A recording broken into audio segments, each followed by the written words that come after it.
betapa pentingnya para hakim. Anda adalah benteng terakhir keadilan.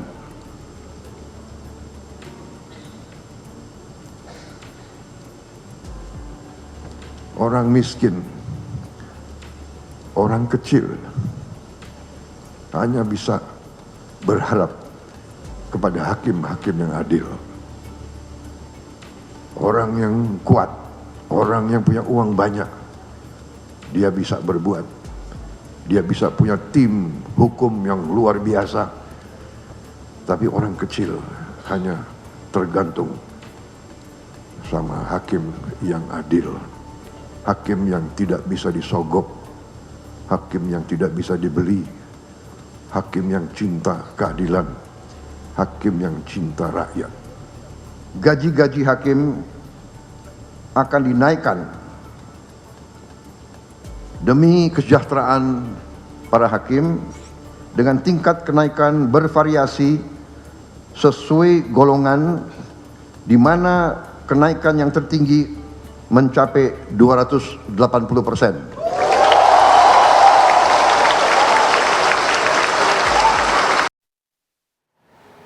Ya, itu tadi pemirsa pernyataan dari Presiden Prabowo Subianto yang menyebutkan bahwa hakim adalah benteng terakhir keadilan.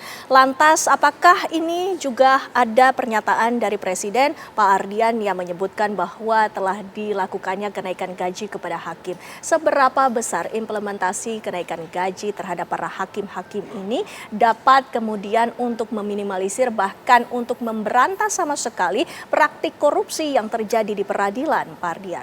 Ya, terima kasih. Kebetulan saya itu dulu hidup di Korps Pengayoman. Korps Pengayoman itu adalah tempat hakim itu berada. Di tahun awal-awal 2000 itu saya ngalamin ya bagaimana kehidupan pada waktu itu ya. Kita harus di tempat kiri, tempat jauh gitu ya, dengan segalanya serba terbatas. Dan sampai sekarang saya masih begitu baik berhubungan dengan teman-teman. Iya. Ya. Kenaikan hampir 300%. Ini saya kalau ngomong nggak pakai demi Allah itu sama dengan pakai demi Allah ya. Merubah paradigma. Merubah paradigma. Hakim sekarang. Bagaimana contohnya? Yang awalnya mungkin ada yang oknum mudah tergoda.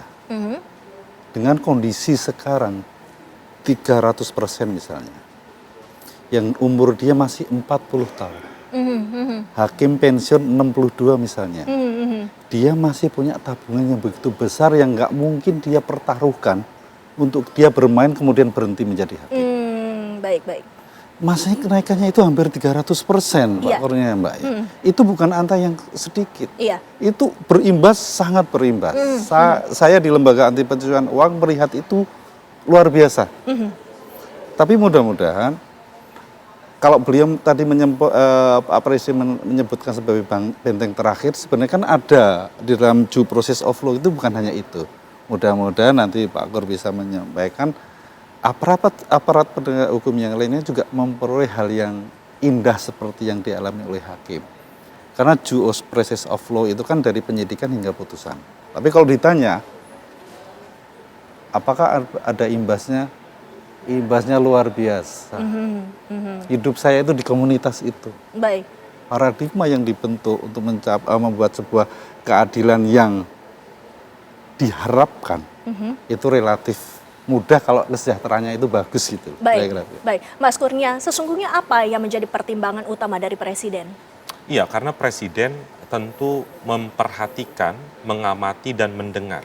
Ada masukan dari para teman-teman hakim, kemudian Presiden juga melihat kondisi peradilan kita saat ini yang memang harus ada mutlak intervensi pemerintah di sana. Intervensi dalam hal apa? Intervensi dalam hal dukungan administratif. Maka dari itu Presiden mengeluarkan perangkat aturan yang menaikkan sangat signifikan sampai 280%. Namun tentu dengan kenaikan angka tersebut Presiden berharap agar pengawasan di lingkungan peradilan juga semakin ketat. Agar kemudian merit sistemnya tetap terjaga. ini merupakan salah satu dukungan Presiden dari banyak dukungan terhadap proses penegakan hukum, apalagi tadi Presiden menyampaikan bahwa hakim adalah benteng keadilan terakhir. Iya. Dan juga Presiden beberapa pekan yang lalu sempat menyebutkan, saya rasa banyak disaksikan oleh masyarakat ketika Presiden menyinggung oknum penegak hukum, mengingatkan bintang yang ada di pundak kalian itu berasal dari dana rakyat, berasal dari rakyat. Maka tidak boleh ada pengkhianatan terhadap mandat yang diberikan oleh rakyat terhadap seluruh aparatur penegakan hukum. Sebenarnya tidak hanya terkait dengan kenaikan gaji hakim. Kalau saya boleh elaborasi sedikit, ada satu kebijakan dari Presiden juga yang sempat ramai didiskusikan oleh masyarakat karena capaiannya sangat baik. Ketika awal Presiden Prabowo memimpin, Presiden membentuk Satuan Tugas Penertiban Kawasan Hutan, Satgas PKH. Iya. 1 tahun berjalan, ada penyelewengan, ada aktivitas ilegal Iya. di dalam hutan, ada 2 tindakan. Satu dikenakan denda administratif, kemudian yang kedua diambil alih atau dikembalikan lahan-lahan yang selama ini ada aktivitas ilegal. Iya. Capaiannya sangat luar biasa. Selama kurun waktu 1 tahun terakhir, denda administratif yang dijatuhkan dan sudah dibayarkan oleh pelanggar itu mencapai angka 41 triliun rupiah. Sudah beberapa kali Presiden menghadiri penyerahan denda administratif di gedung Kejaksaan Agung dengan memperlihatkan barang bukti yang sangat banyak, triliunan rupiah, dan juga sudah berhasil mengambil alih atau mengembalikan 5,9 juta hektar akibat dari aktivitas ilegal di dalam kawasan hutan. Itu Presiden membentuk Satgas PKH berpegang pada pasal 33 Undang-Undang Dasar. Ini pasal yang paling sering Presiden sampaikan terkait dengan pemanfaatan sumber daya alam harus benar-benar kembali manfaatnya kepada masyarakat. Target Itu pesan utamanya apa dari Satgas PHK itu? Ya, Satgas PKH, Satgas Penertiban Kawasan Hutan itu tentu ingin memastikan pengelolaan hutan kita, pengelolaan sumber daya alam kita dikelola secara benar dan tidak ada aktivitas ilegal di dalam kawasan hutan di seluruh Indonesia. Maka dari itu tegas Presiden menyebutkan kalau ada pelanggar jangan ragu untuk tindak, dan sudah ditindak, pemulihannya lebih dari 40 triliun rupiah. Bahkan juga data yang lain menyebutkan total penyelamatan keuangan negara dari Satgas PKH itu potensialnya mencapai 371 triliun rupiah. Tentu angka ini tidak akan berhenti karena penindakan administratif yang dilakukan oleh Satgas PKH tetap dan gencar terus dilakukan. Gitu. Baik, Pak Ardian, seberapa besar lantas kewenangan dari negara untuk melakukan dari pengambil alihan dan juga merestorasi dan juga beberapa langkah-langkah yang telah diambil oleh pihak dari pemerintah dengan diadakannya Satgas PKH tersebut, Pak Ardian? Begini, yang diambil kan adalah yang melakukan perbuatan melawan hukum. Jadi sebenarnya itu milik siapa sih? Yang miliknya pemerintah. Milik negara. Milik negara. Sehingga kalau kewenangan, ya memang negara berwenang untuk mengambil yang ilegal tadi. Dan begini, kalau misalnya itu sudah dilakukan, misalnya ini wilayah itu adalah wilayah ilegal, artinya itu wilayah negara yang bukan hak dia. Itu kan berarti kegiatan ilegal ya. Saya melakukan eksploitasi di situ, di kawasan hutan itu. Kemudian ada revenue. Masa didiemin aja? Kan tentu revenue yang bukan haknya itu kemudian bisa dilakukan denda administrasi seperti tadi. Jumlahnya signifikan. Kemudian yang diolah tadi, yang dieksploitasi, masa cuma didiemin? Itu harus kita ambil alih. Iya, iya. Karena memang bukan milik mereka, itu miliknya negara gitu loh. Nah sehingga dua hal tersebut sudah diselamatkan. Tapi segini, saya juga melihat adanya pergerakan yang begitu masif dan program yang cukup serius ya, yang sangat serius dari pemerintah sekarang terkait dengan revenue tadi. 371, 41, 5,9 itu kan potensi revenue. Iya, iya. Penerimaan negara bukan pajak. Saya juga melihat 25 tahun kami bergerak di bidang hukum progresif.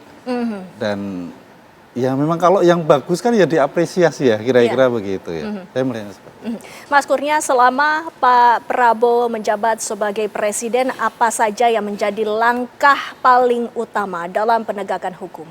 Iya, tadi Presiden selama memimpin Pak Prabowo, selama memimpin Republik Indonesia, ada banyak kasus besar yang dibongkar kepada publik. Ada penyelewengan di Pertamina misalnya.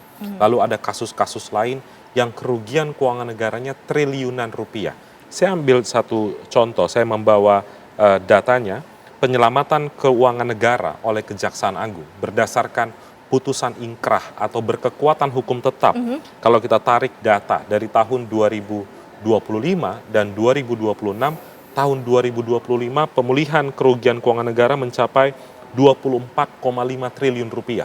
2026 pada waktu yang berjalan saat ini mencapai 40,5 triliun. Berarti artinya apa? Ada 64,5 triliun yang berhasil dipulihkan oleh Kejaksaan Agung.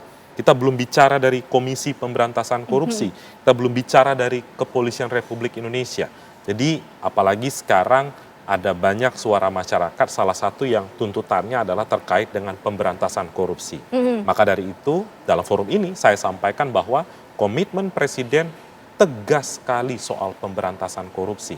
Aktivitas yang dilakukan oleh penegakan hukum, sekalipun masuk ke lingkar eksekutif, Presiden membuka lebar gerbang itu untuk diusut lebih lanjut. Itu, Mbak. Baik, terima kasih sekali lagi Mas Kurnia, Pak Ardian, waktunya bersama kami di Apa Kabar Indonesia Malam. Dan pemirsa, selain dialog tadi kami juga masih akan menghadirkan sejumlah informasi lainnya yang akan disampaikan oleh rekan saya, Vena Kintan. Vena, silakan.